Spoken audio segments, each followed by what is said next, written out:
Raríssimas, raríssimos e raríssimes, bom dia. René de Paula Júnior falando aqui no Radinho de Pilha, na verdade, boa tarde. 3 de dezembro de 2022. Normalmente eu gravo Radinho logo de manhã, mas hoje eu e minha mulher fizemos mais um exame de Covid. Amanhã deve sair o resultado, vou cruzar os dedos. A gente fez um teste há alguns dias. Eu já negativei, mas minha mulher continuava positiva. Vamos ver se agora, 3, 4 dias depois, ela consegue estar negativa também. Vamos torcer, mas isso acabou atrapalhando um pouco a minha rotina, mas também acabou sendo bom, porque me deu tempo de ouvir mais algumas coisas e consumir outras coisas que eu acho que gostaria de compartilhar com vocês. Não, eu não vou falar sobre Elon Musk, não, eu não vou falar... Não. Vamos tentar falar sobre coisas um pouco mais... ricas, um pouco mais interessantes, um pouco mais antigas, que talvez até ajude a entender um pouco alguns desses personagens estranhos. Vamos lá. Eu acho que uma das primeiras coisas que me chamou a atenção hoje é que estamos comemorando 300 anos de um tratado, um acordo jurídico nos Estados Unidos, que é o acordo mais antigo em vigência naquele país. Que acordo é esse? E é um acordo extremamente interessante porque eu acho que ele é oportuno. A gente está falando aqui de 1722, nos Estados Unidos.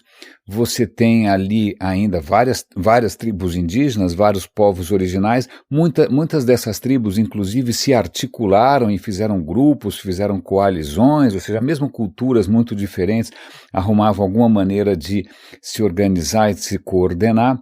E o que acontece é que 2 homens brancos, eram comerciantes de peles, eles resolveram visitar um índio, sei lá, eu já esqueci qual era a etnia, a cultura dele, a tribo dele, perdão.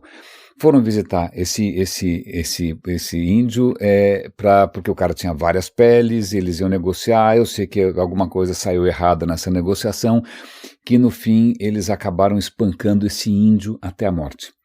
E fugiram, saíram desembestados. O que acontece? Naquela época ainda era uma colônia britânica, né? E a pena para uma coisa dessas podia acabar em morte. Então esses caras assassinaram alguém, portanto eles vão ser condenados, mandados para as galés, sei lá, podem morrer. Mas o que é interessante é que os povos indígenas, eles faziam parte de uma coalizão ali. Como é que é o nome da coalizão? É alguma coisa impronunciável, mas acho que é até curioso a gente resgatar essa história. O que é legal dessa história é que, vamos ver se eu localizo aqui, 300... aqui, a coalizão Haudenosaunee. Putz, eu não vou saber o que é isso. Bom, desculpa. Em suma, eles se reuniram e deliberaram e chamaram os ingleses e falaram: vamos fazer o seguinte... não matem esses caras. Nós não achamos que a melhor maneira de você, sei lá, lidar com uma morte é provocar outra morte. Então nós não queremos punição, porque a justiça britânica é essencialmente punitiva. Você vai punir quem cometeu um crime. Não, nós queremos algum tipo de reparação. Então, e isso incluía, e aí que eu acho extraordinário, até para conversar, os caras falaram: olha, é o seguinte, nós exigimos que a autoridade legal branca, britânica, ela venha respeitosamente visitar os nossos líderes, pagar suas homenagens, prestar suas homenagens, né, num gesto de respeito, para eles entenderem um pouco mais como funcionam os nossos valores, o nosso senso de justiça. E aí foram, acho que meses e meses de negociação, os índios americanos se colocando extremamente bem, registrando ali a sua posição, os seus valores, e no fim acabou emergindo um tratado que está de pé até hoje. Então realmente o que eles quiseram foi uma reparação material, algum tipo de indenização.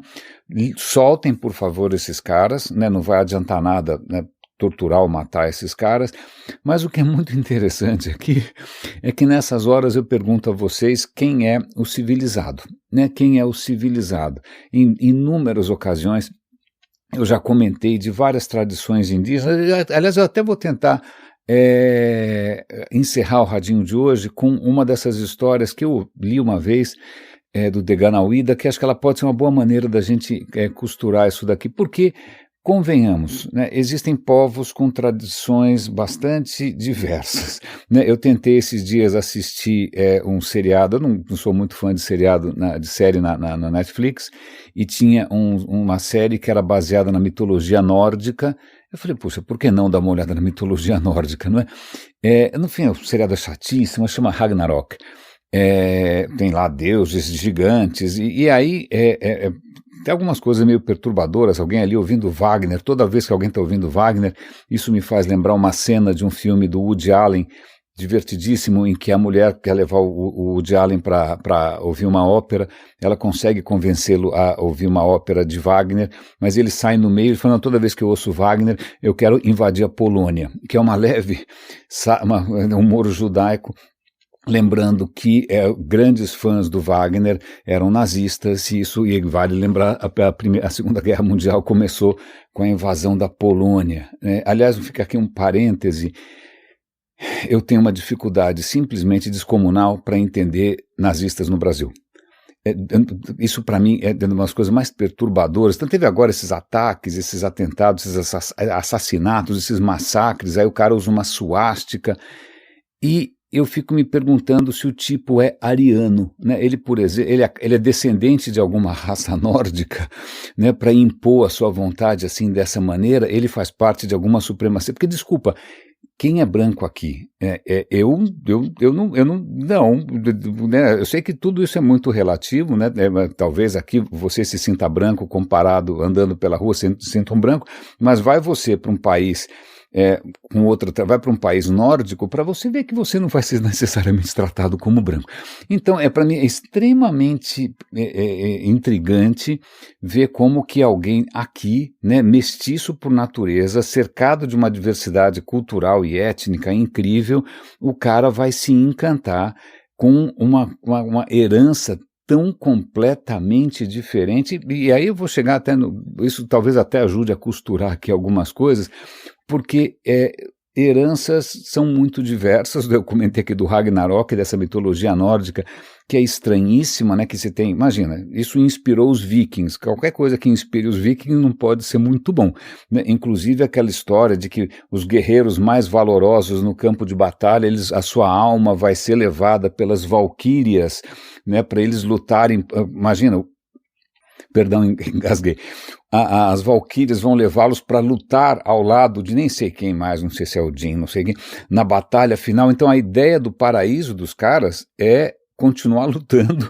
e a maneira de você entrar no paraíso é morrer lutando.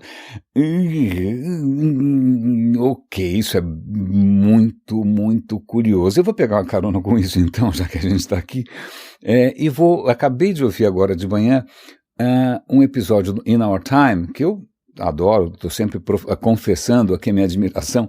O programa é de uma variedade extraordinária, sobre a canção dos Nibelungos. Eu, quando vi o título Nibelungos, eu falei, não, Wagner não, que eu pensei obviamente em coisas nazistas, mas eu falei, bom, deixa eu ouvir, porque na final, o que eu sei sobre essa obra, né, é um clássico da literatura, da canção dos Nibelungos? Nada. Então vamos ouvir? Eu não vou ser capaz de contar aqui a história toda, porque a história, meus caros, vamos dar um pouco de contexto. Essa obra, ela surge no século XII, mais ou menos, 1100 e alguma coisa, no que seria hoje talvez o sul da Alemanha. Ela é feita em versos com uma estrutura muito amarradinha, tem um certo ritmo, tem uma certa métrica, é tudo pá, pá, pá, pá, pá, pá, pá, pá, pá. É bastante, muito elaborada. Ela fez muito sucesso na Idade Média e depois desapareceu. E aí depois a gente vai lembrar aqui por que ela reapareceu. Mas o que é muito perturbador dessa história dos Nibelungos é que tem muito sangue, sabe? Logo no começo tem uma profecia em que já fica claro que absolutamente todo mundo vai morrer. E adivinha o que acontece? todo mundo realmente morre das maneiras mais atrozes, tem sangue para tudo quanto é lado, personagens esquartejados, mulheres estupradas, né, dragão tomando banho no sangue do dragão, é uma coisa, e você fala, quem quer ouvir uma história dessa não é possível, mas pois bem, né, mas o que é interessante dessa dos Nibelungos, eu não sou capaz de contar a história toda, porque a história é muito convoluta, ela não é nenhuma história que é muito coerente, porque nem, se você for falar, mas quem são os Nibelungos, isso também muda, né? No começo da história, vamos tentar delinear aqui, começo da história parece meio conto de fadas, você tinha uma princesa que era a princesa mais linda do mundo, aí tem lá um bonitão que quer casar que é o Siegfried, que quer casar com a princesa mais bonita do mundo, e ele era um cara famosíssimo, porque ele era um guerreiro muito valente e um notório matador de dragões. Um belo currículo. Mas aí o irmão da princesa falou, meu amigo, é o seguinte, eu sou, além de ser magnificamente poderoso, etc e tal, eu tenho aqui comigo o tesouro dos Nibelungos, você não vai levar minha irmã assim, você só vai levar minha irmã se você me ajudar a casar com a fulana de tal, que é a Brunhilde, que é a rainha de um lugar que talvez seja a Islândia. Ah, ok, combinado, eu te ajudo, tá bom? Aí você fica imaginando que vai ser alguma comédia romântica, mas não é necessariamente assim, porque primeiro que essa Brunhilde, que é a rainha da Islândia, ela está disponível, não porque, sei lá, ela está repensando alguma relação, mas porque ela era uma guerreira imbatível, né, super poderosa, fortíssima, e ela só estava disposta a se casar com quem a vencesse num combate corpo a corpo.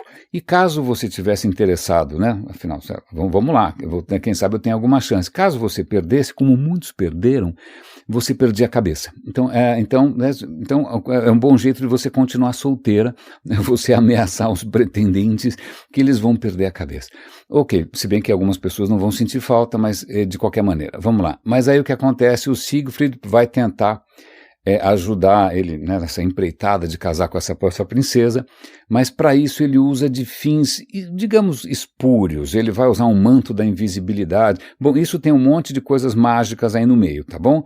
Ele vai se fazer passar por não sei quem, ele engana, e depois na noite de núpcias, às vezes ele também engana a moça de novo, eles fazem uma maracutaia para ela perder a luta, então ela acaba, coitada, sendo enganada e estuprada, por que não, não é? Então não é, você começa a perceber que o Siegfried não é exatamente um herói, né? Ok, ele mata dragão, né? Um cara viril, magnífico, aliás, é uma história curiosíssima que faz lembrar Aquiles. Ele mata um dragão e ele resolve se banhar no sangue do dragão, que é uma coisa que sempre passa pela cabeça depois que você abate, né, uma criatura dessas, e aí, à medida que ele, né, se cobre do sangue, ele se torna invulnerável, né, ele não pode, a sua pele fica impenetrável. Eu não sei se ele fica imbrochável também e tal. Desculpem, eu vou ficar mais uns 5 anos fazendo piadas com essa coisa do Bolsonaro, tá bom? Mas, bom, em suma, ele fica um cara indestrutível. Estranhamente, a pele dele fica com escamas, o que não parece não perturbar muito o resto das pessoas. Só não dá, o único problema é que quando ele vai se banhar no sangue de dragão, uma folha cai de uma árvore no seu ombro, ele não percebe. Então, onde caiu a folha, o sangue não vai fazer o seu efeito mágico. Então, ele tem, digamos, um calcanhar de Aquiles no ombro. Ele tem um ponto frágil, ele é vulnerável em um ponto só.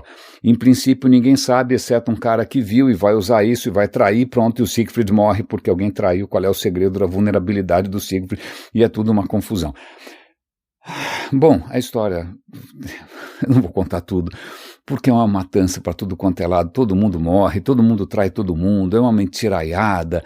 E aí você fica imaginando, bom, com uma história tão confusa assim, tão sanguinolenta, por que isso fez algum sucesso? Por que isso de repente ainda é assunto?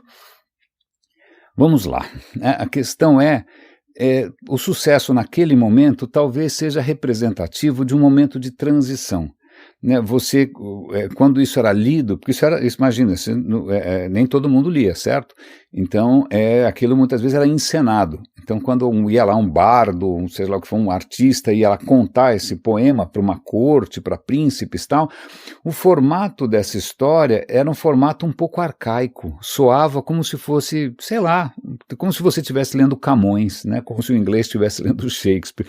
Soava meio estranho, então já tinha uma certa aura de alguma coisa antiga, de outros tempos, de outras tradições e tal. E a história também, ela mistura é uma coisa que é um pouco mais atual, que são essas coisas que são meio de politicagem, de quem vive numa corte, traições, interesses, manobras, patrimônio, heranças, nessas questões um pouco mais modernas, atuais naquele momento, mas misturadas com valores muito arcaicos, valores medievais, a ideia de que você tem que vingar tudo com sangue, né, que você tem que se você morrer numa batalha, tem que morrer todo mundo, não existe mais nobre do que a matança pelo sangue. Então, essa história toda, que é uma história muito bem construída, porque em princípio já tem um spoiler logo no começo, mas você nunca sabe em que momento da história que vai morrer quem, né? Você sabe que alguém vai morrer, mas não sabe quando, né? Mas tem um confronto aí entre uma certa incompatibilidade entre esses valores mais medievais, que o Siegfried é aquele herói que resolve tudo na porrada, mas no mundo atual isso só gera mais problemas. Então é curioso porque não é que a violência é apresentada como uma solução para tudo. Não, ela vai gerar outras tempestades, por assim dizer. E, ao mesmo tempo, esse comportamento um pouco mais politiqueiro, um pouco mais de compromissos e arranjos e traições, ele também traz desgraças. Então, ele é um retrato, talvez, de uma tensão aí de alguns valores, de alguns comportamentos que ainda sobrevivem, outros estão começando a se afirmar, mas, bom, sendo uma história daquela região, ela acaba com todo mundo morto, acaba em sangue. Não sei aqui quem é familiar com a língua alemã, mas quando você lê contos de fadas, bom, muitos desses contos de fadas vieram, né, também da Alemanha. Você tem lá os irmãos Grimm, certo? Mas quando você vê a versão Disneylândia de um conto de fadas, como é que termina uma história de conto de fadas, hein? E viveram felizes para sempre. Não é assim que termina? Happily ever after, né? Ever after. Você viveram felizes para sempre. Não. No original, em alemão, toda historinha de criança, termina com wenn sie nicht gestorben sind, dann leben sie noch heute, que quer dizer, se eles ainda não morreram, eles estão vivos. Então veja que coisa curiosa, aliás, algumas dessas historinhas de fadas alemãs, do Joãozinho e Maria, por exemplo, são histórias que já têm morte, tem gente sendo devorada, colocada no forno, cortada, então você percebe que a relação medieval, sobretudo daquela região ali com a morte, é um pouco diferente do que a gente acabou desenvolvendo com o tempo, certo? Então se eles não morreram, estão vivos para sempre. E o que é interessante é que num certo momento, isso começa a cair em desuso, começa a ficar uma coisa arcaica, ninguém mais toca no assunto, aí alguém, sei lá, 500 anos depois, 600 anos depois, um suíço lá, um medievalista, ele começa a resgatar, né, essa história, tem algumas versões, porque afinal, cópias e cópias e cópias, você nunca acha o original, mas o que é mais interessante é que no século XIX, o interesse cresce. Por que o interesse cresce? O século XIX é um século em que surgem alguns movimentos que tem um nome bonito, mas nem tanto. Né? Por exemplo, romantismo. O que quer dizer romantismo? Você fala que beleza, todo mundo se ama. Tá? Na verdade, o romantismo surge como uma reação. Né? Um pouquinho antes do romantismo, você tem lá o iluminismo, com aquele culto da razão, com aquela coisa internacional, né? Você começa a ter um estilo que seja universal para todo mundo, a ciência. Alguns povos nem todo mundo gosta dessa história de coisas universais, da cultura clássica, né? Vamos todos olhar para os gregos e romanos. Nem todo mundo queria pensar como os gregos e romanos, não é? Então começam a surgir movimentos de rejeição a essa coisa universal. Não, eu tenho minhas próprias tradições, eu tenho os meus próprios contos de fadas, eu tenho a minha ligação com a natureza é diferente e surgem os nacionalismos. No século XIX, talvez com uma reação a essa coisa um pouco universalista do iluminismo, da época das luzes, da enciclopédia, etc. e tal. Não quero saber dessa coisa de enciclopédia, isso é coisa de francês, onde já se viu, direitos humanos, como é que meia dúzia de caras vão definir onde já se viu? Surge o nacionalismo. E é muito curioso, e agora eu estou misturando várias coisas aqui que eu vi ao longo do tempo. Eu quando tinha, sei lá, na década de 90, começo da década de 90, eu ganhei uma bolsa e passei um tempo em Berlim. Foi uma experiência muito marcante, mas eu me lembro de uma professora que foi lá dar uma palestra para a gente, e que ela contava o seguinte, né, no século XIX, muitos países, e mesmo antes disso, muitos países estavam se tornando estados nacionais, né? Porque você não tinha antes Portugal, Itália, Alemanha. Você tinha principados, você tinha cidades-estados, você tinha reis, você tinha rainha, para tudo quanto é lado. Certo, certo? Vale lembrar, comentei aqui com vocês, que Mussolini, quando faz o fascismo na Itália, a Itália era muito nova, não existia a Itália. Tinha Lombardia, sei lá o que, Picardia, sei lá o que mais que tinha, mas eram reinos. Então, a Itália como um país, que, como qualquer país, é um saco de gatos, certo? Feito de diferentes dialetos, diferentes culturas, é uma ideia muito recente, né? Mas, de qualquer maneira, vários países começaram a se tornar nações, estados, a França, por exemplo, a Inglaterra, e todo mundo progredindo, fazendo bonito, né? Com grandes cientistas, grandes intelectuais, e a Alemanha demorou muito. A Alemanha demorou muito.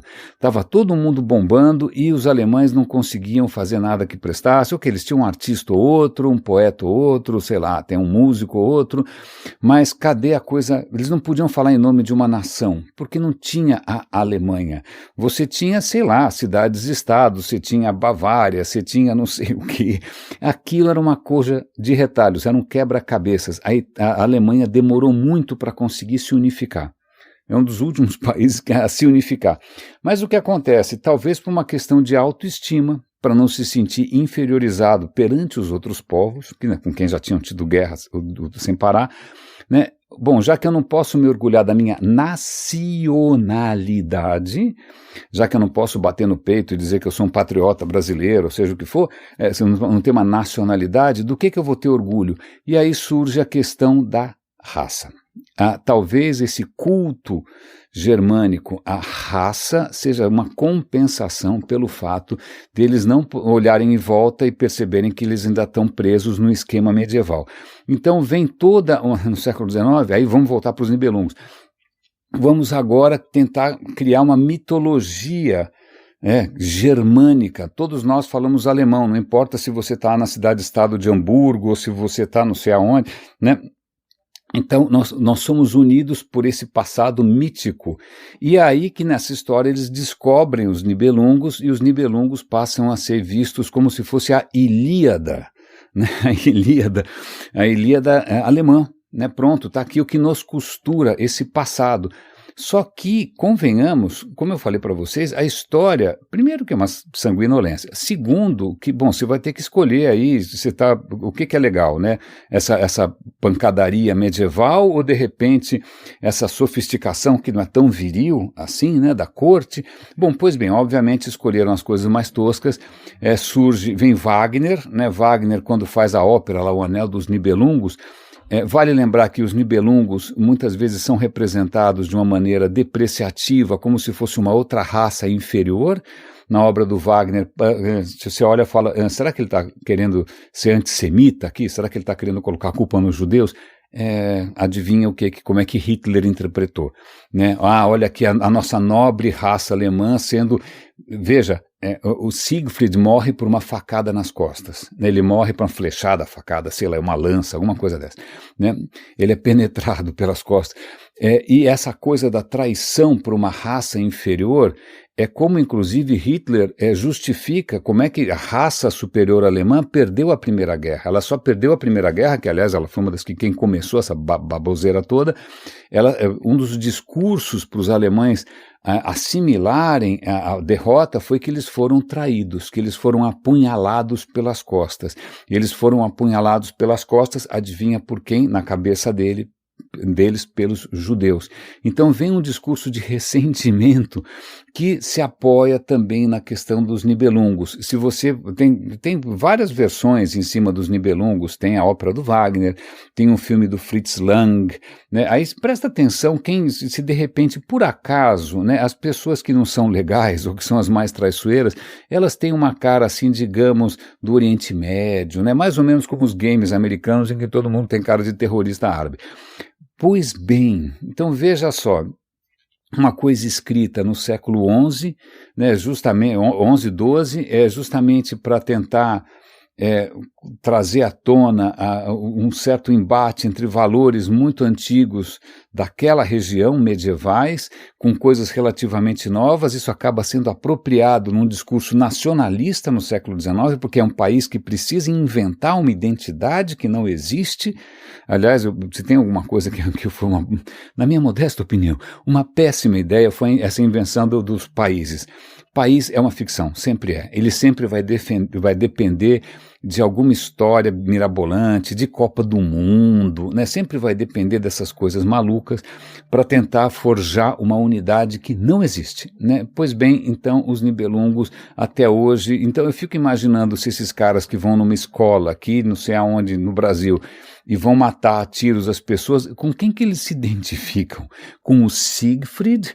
Né? Será que eles se identificam, quem sabe, com alguma divindade nórdica? É uma questão que muito me intriga. E é engraçado porque, já que a gente está falando de coisas ligadas à Europa e também, inclusive, à tradição alemã, quem sabe esse rapaz se considerava um gótico, hein? Que lembra, tem gótico ainda? Não lembro. Teve uma época que todo mundo era gótico, né? Que você deixava o cabelo preto, aquela coisa sinistra, parece que você parecia um urubu, um corvo. É muito curioso, porque se você for, defina gótico, né? Que a gente pode pensar em catedral gótica, é engraçado, porque catedral gótica não nasceu necessariamente na Alemanha, é um estilo de arquitetura que nasce, na verdade, na França, mas se bem que vários povos ali, vale lembrar, o que acabou dando origem à França, à Espanha, etc. e tal, eram povos que eram os ostrogodos, visigodos, godos, né? Eram povos, vamos chamar assim, góticos. Então, essa arquitetura gótica, ela nasce basicamente na França. Mas o que é interessante aqui, eu já mencionei isso recentemente, a gente voltou de viagem e a gente é rato de museu, rato de igreja, rato dessas coisas históricas. Eu me lembro que acho que umas 2 ou 3 viagens atrás, a gente foi visitar uma das catedrais góticas mais extraordinárias, que é a Catedral de Chartres, na França. E é engraçado porque você fala, bom, catedral gótica, você vai imaginar uma coisa escura, pesada, né? Aquela coisa opressiva, aí alguém vai falar que é a opressão da religião sobre a sociedade, mas na verdade, assim, muitas dessas igrejas são escuras porque era tudo iluminado com velas e ninguém limpou aquele negócio. O que acontece é que se você limpar, que é o que fizeram em Chartres, e fizeram em muitas outras igrejas que você pode ir agora, você pode ir para Montmartre, se bem que Montmartre é recente, né? Mas, cara, elas são luminosas, elas são super claras, não tem nada dessa coisa sinistra, mórbida, de morte e tal. Pelo contrário, né, uma questão extremamente interessante das catedrais góticas é que são colossais, são gigantescas. Se você vai para Colônia, na Alemanha, a catedral é maior que a cidade inteira, né? A gente passou agora por Rouen e outras cidades assim, você está naquela cidadezinha medieval pequenininha, de repente, bum, tem aquele peru no Pires ali, colossal, gigantesco, é imenso. Mas quando você entra numa catedral dessa, a última coisa que você pensa é em peso. Por quê? A não ser que você entre na Catedral da Sé, que acho que o cara só viu foto e não entendeu muito bem qual era o espírito. Certo? Certo. Porque a Catedral da Sé, lamento, desculpa, eu sou um paulistano, eu sei, mas ela é muito feia. Mas deixa pra lá. Mas voltando, quando você entra numa catedral gótica, a primeira coisa que te chama a atenção é que ela te puxa para cima. Você tem essa coisa que é vertical, você tem essas colunas finíssimas que sobem e se encontram lá em cima, e você tem aquela abóbada trançada, e você tem luz, não só luz, você tem um espetáculo quase que realidade aumentada, são os vitrais coloridos, filtrando a luz lá dentro. Imagina, você mora numa casa mequetrefe, feita de barro, sei lá, um pouco de madeira, né? Janela é uma coisa que é muito cara, imagina, quase que impensável. Quando você entra num espaço desse que é amplo, né, para cima, cheio de vitrais, aquela coisa mágica, cara, desculpa, isso não é opressivo, isso não lembra a morte, isso é, na verdade, uma tentativa de transportar para o mundo do céu. É isso, porque tem até outra, eu estou viajando na maionese aqui, mas uma das justificativas para você usar o vitral, além de você trazer luz para dentro, é porque, veja só, a luz atravessa o vidro. A luz atravessa o vidro como a graça divina atravessa tudo. né? Então, assim como a luz penetra através do vidro dentro da catedral, né, a graça divina, ou a fé, ou seja o que for, deveria penetrar em você, porque é nesse momento que vem, que vale sempre a pena dar uma renovada no discurso, né, que Deus é luz. Não é só mais aquele cara do Velho Testamento que mata todo mundo, que faz umas coisas de louco. Não, não, não, Deus agora é luz. Então venha para cá, e é um templo de luz. É isso que é a arquitetura gótica. Mas para a gente entender um pouco melhor essa história, eu vou dar um link para um artigo maravilhoso que saiu na Nature, explicando ou contando cara, inúmeras coisas que eu não conhecia de catedrais góticas. A primeira questão que eu não sabia é a seguinte: o que é exatamente uma catedral? Né, que às vezes você vê uma igreja grande e o cara fala, isso daqui é uma catedral. Você fala, aham, sei, só porque você quer. Não, na verdade tem uma questão técnica aí. Catedral é uma igreja que tem uma cátedra. Não é que alguém está ensinando uma matéria da faculdade. Cátedra é um termo em latim para o trono do bispo. Então, se tem um trono para o bispo, se tem uma cátedra, é uma catedral. Se não, é uma igreja, uma basílica, seja o que quiser. Né? Então, você tinha, antes de ter essas catedrais góticas, você tinha catedrais feitas num estilo diferente, que era um estilo mais fácil, um estilo mais simples, que é chamado do estilo românico. Você tem aqueles arcos, ela é um caixotão, um teto lá triangular, né, como você tem as portas em arco. Cara, a gente se virou muito bem com isso durante muito tempo, né? Isso estava tudo indo muito bem. Mas o que talvez tenha acontecido, aliás, isso foi um aprendizado dos romanos, inclusive, porque as primeiras igrejas reciclaram antigos prédios romanos. E os prédios romanos, daí que vem o estilo românico, né, era fácil de fazer, ficava em pé, está em pé até hoje, tal, tudo bem, né, é só você empilhar um monte de pedra, a pedra é pesada, está, né, super pesada, ela não vai para lugar nenhum, está tudo bem.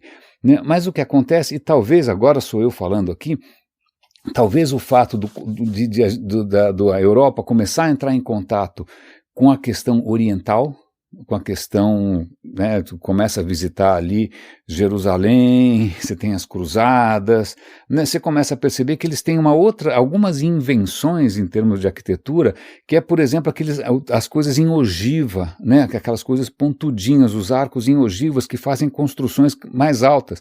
Aí os caras piram e falam, se os caras conseguem fazer, por que a gente não consegue fazer também?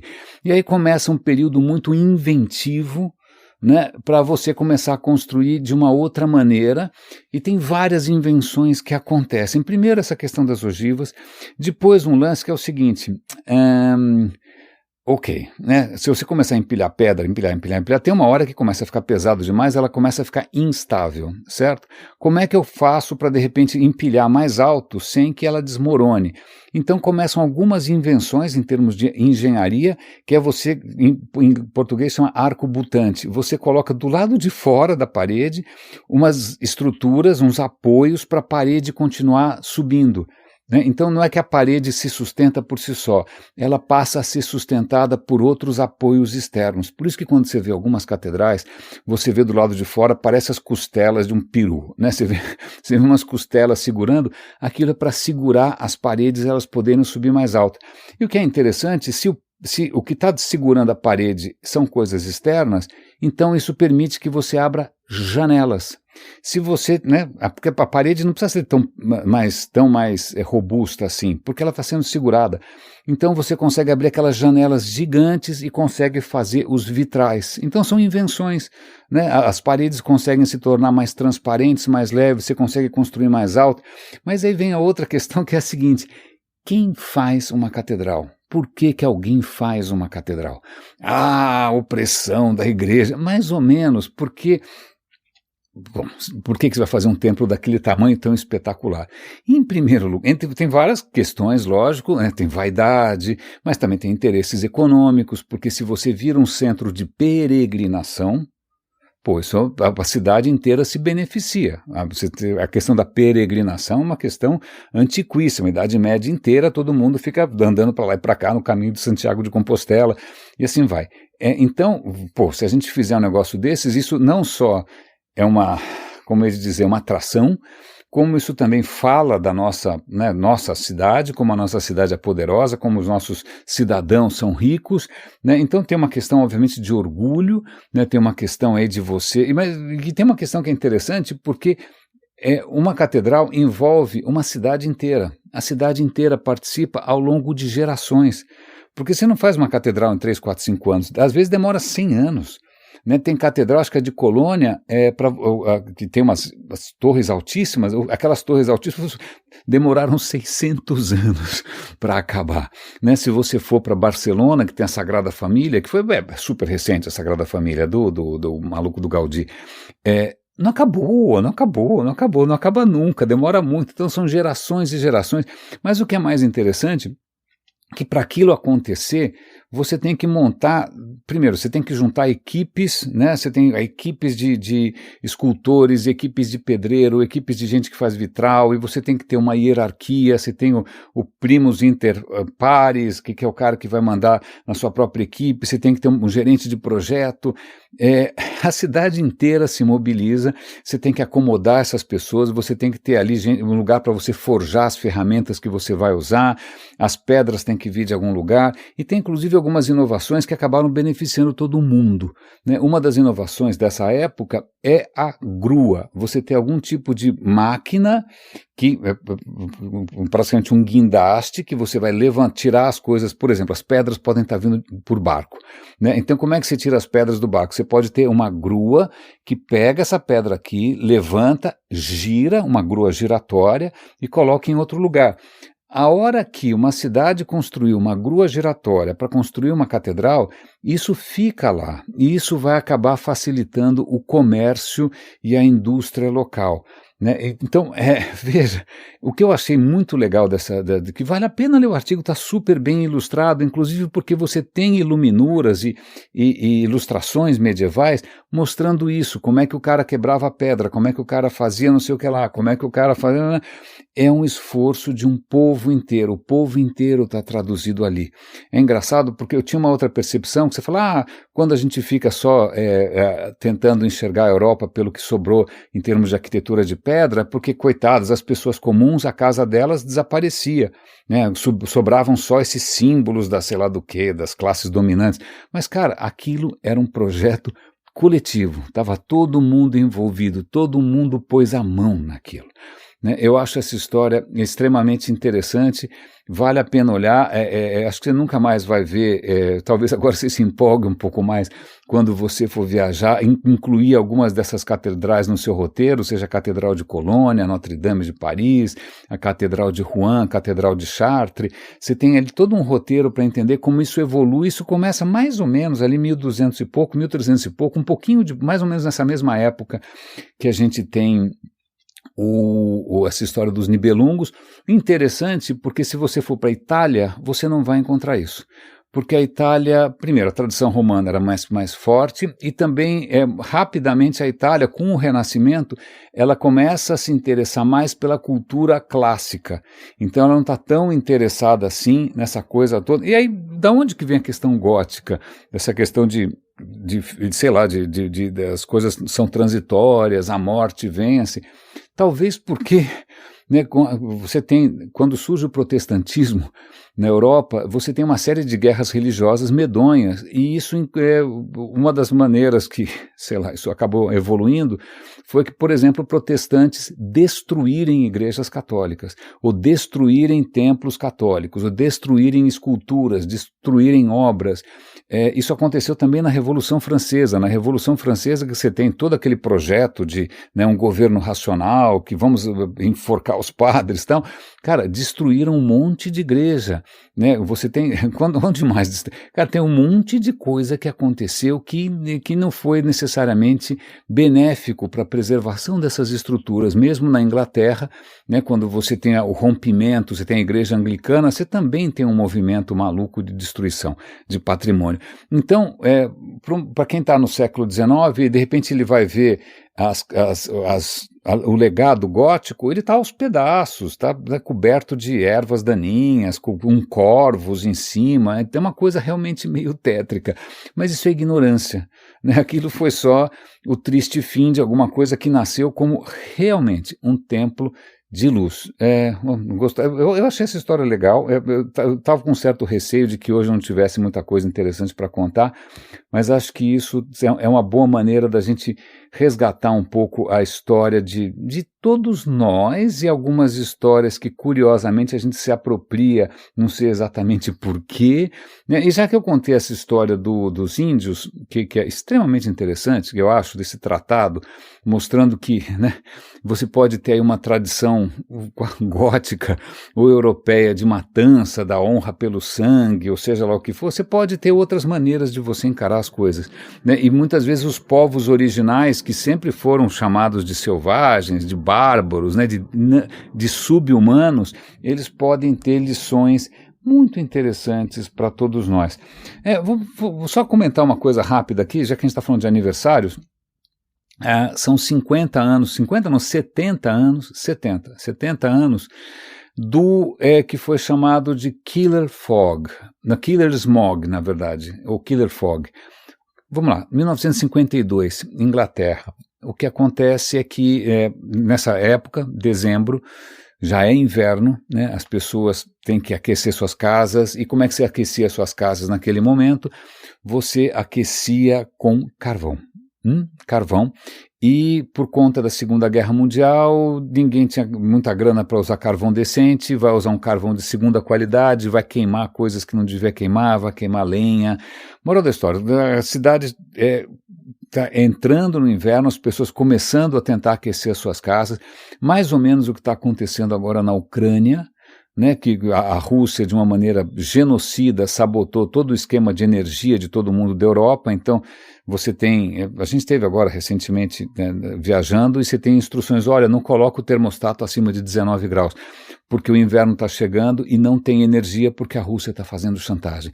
Mas, pois bem, naquele momento as pessoas ali tentando aquecer suas casas da maneira tradicional, e começa um fenômeno estranho. Londres sempre teve neblina, né? De vez em quando tem o que eles chamavam de pea soup, ou pea soupers, que são sopas de ervilha. Quer dizer, a neblina em Londres era tão grossa, vale lembrar, Londres fica na beira de um rio, né? O rio está próximo do mar, é muito úmido, então você tinha, às vezes, aquela neblina espessa, que muitas vezes era chamada de sopa de ervilha, mas essa era diferente, ela era amarelada, você não conseguia enxergar nada, ela irritava os pulmões. Na verdade, isso foi trágico. Em uma semana, 4.000 pessoas, pelo menos 4.000 pessoas, morreram por causa dessa neblina tóxica. O que aconteceu foi uma conjunção de fatores. Primeiro, o fato das pessoas estarem queimando nas suas próprias casas. Naquela época, a maior fonte de poluição era o aquecimento interno, caseiro, não era tanto automóveis nem nada, né? Você tem um fenômeno meteorológico de inversão térmica, ou seja, o ar não se renova, fica um tampão ali em cima de você, o ar não se renova, você está sempre com aquele ar preso ali, né? E você tem a neblina, é uma soma maluca de fatores, e essa neblina, por que ela era tão tóxica assim? Primeiro tinha os suspeitos de sempre, né? Gás carbônico, monóxido, fuligem, carvão não queimado, mas tinha também enxofre, dióxido de enxofre, e isso deve ter sido o que levou a tantas mortes. Era uma neblina amarela que durou uma semana e não passava porque o ar parou, né? Veja que coisa maluca, porque até então ninguém levava fumaça muito a sério, porque fumaça fazia parte do dia a dia, se defumava as coisas, você tinha lareira, ninguém podia imaginar que num certo momento, né, um hábito nosso, né, até quase que uma coisa que a gente poderia associar ao nosso bem-estar, pudesse se virar contra nós. 4.000 pessoas morreram, acho que 100.000 pessoas desenvolveram problemas de saúde, isso foi de uma vez, foi uma semana, né? E isso finalmente abriu os olhos como é que chama? Lacrimosos, de quem provavelmente estava tossindo que nem um louco. Para quê? Cara, não mais. E aí começa uma série de legislações para diminuir a poluição ambiental. Aí ficou a primeira pista de que com fumaça não se brinca. Imagina, Londres, uma capital super cosmopolita, uma cidade rica, de uma hora para outra não consegue respirar. Vale lembrar que a Europa toda está entrando no inverno agora de novo, né, que você tem na Ucrânia, como eu já comentei com vocês, não tem energia, as bombas russas quebraram os vidros, sem vidro significa que você está exposto a um inverno brutal, né? E como é que as pessoas, talvez elas comecem a queimar carvão de novo, talvez elas comecem a queimar coisas de novo. Tudo isso muito, muito, muito, muito recente.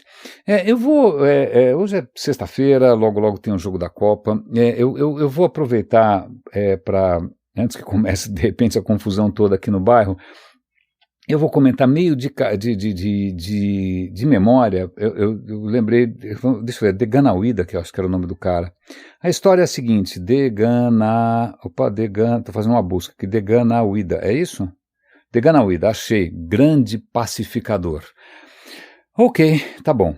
Eu comentei com vocês que os povos originais nos Estados Unidos eram várias tribos, que muitas vezes entravam em guerra, de vez em quando eles faziam alianças, mas tem um personagem aqui que é legendário, mas acho que ele realmente existiu, chamado de Deganawida. Isso provavelmente aconteceu antes mesmo dos americanos, dos brancos chegarem lá, tá bom? É um personagem mitológico, mas que certamente existiu. O que acontece é que você tinha várias tribos ali que conseguiram se reunir, conseguiram manter uma certa paz, por isso que eles chamam de peacemaker. E tinha uma questão interessante, porque cada tribo tem seus próprios rituais, suas próprias crenças, e uma visitava as crenças, os rituais das outras, né? Não foi exatamente um período idílico, porque eles também, muitas vezes, vamos chamar essa república aí de diversas tribos, também guerreava com outras tribos, mas de qualquer maneira foi uma trégua legal entre vários povos. E um dos pais, um dos arquitetos dessa paz, é um personagem chamado Deganawida, o grande pacificador. E tem uma lenda que eu ouvi dele que eu acho muito legal, que é a seguinte: ele está andando pela floresta e de repente ele vê uma cabana que ele nunca viu. Uma cabana que eu nunca vi. De quem será que é? E aí ele se esgueira, ele sobe num lugar um pouco mais alto, e quando ele vai ver, a cabana tinha uma abertura em cima, vale lembrar que você tem que manter aquecida, você faz uma fogueira dentro, a fumaça tem que escapar, ela tinha ali uma chaminé. Quando ele olha pela chaminé, ele vê que tem um caldeirão, que aquele indivíduo ali está preparando uma refeição. Quando ele olha com mais atenção, o caldeirão tem pedaços de gente. É um canibal. E, ao mesmo tempo, o canibal que está lá preparando a refeição com pedaços de gente, ele olha o reflexo do caldeirão, né, o reflexo daquilo, ele vê o Deganawida observando. E, os dois se assustam. E acabou a história.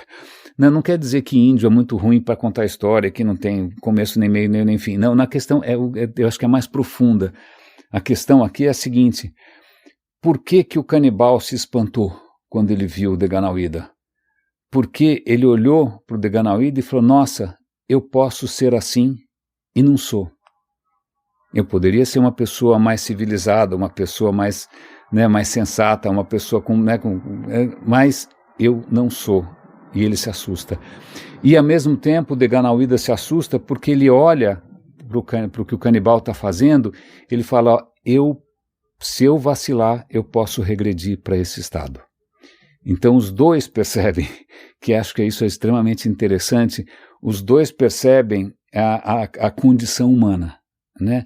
Nós podemos, se vacilarmos, ou se alguém explorar direito o gabinete do ódio, campanhas nacionalistas, sei lá o que, Wagner, podem levar a gente a se comportar de uma maneira bárbara, cruel, homicida. Mas a gente pode sim cultivar, né, justamente aquilo que nos une, né, aquilo que promove a paz, aquilo que a diversidade floresce, que é um comportamento mais civil. Né? Nem vou chamar de civilizado, porque civilizado é uma palavra que o homem branco usa e até agora eu ainda estou para acreditar um pouco nessa história. Eu acho que é legal a gente resgatar algumas tradições um pouco mais sensatas, né, que não resolvem necessariamente tudo com banho de sangue.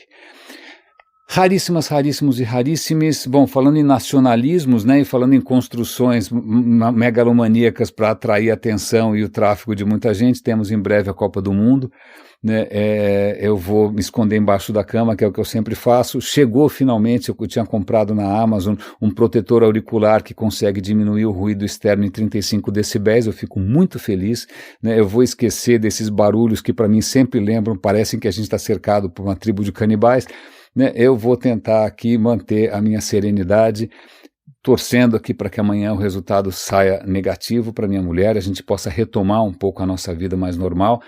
Eu agradeço. O Spotify acabou de estar fazendo aí esse tipo de retrospectiva do ano. Tem muita gente aí compartilhando comigo que o Radinho faz parte dos seus podcasts prediletos. Eu fico super honrado. Eu fico super feliz. Eu não consigo retribuir porque as métricas que o Spotify me passa são só da última semana. Então eu não sei como é que foi o ano inteiro, eu não sei como é que foi desde o começo, eu não sei. Para mim, infelizmente, o Spotify tem uma memória curta, mas eu agradeço de coração a quem está manifestando o carinho dessa maneira. Agradeço ainda aos 17 super raríssimos que todo mês estão contribuindo para a subsistência desse canal. Cuidem-se, por favor, um bom fim de semana e até segunda-feira.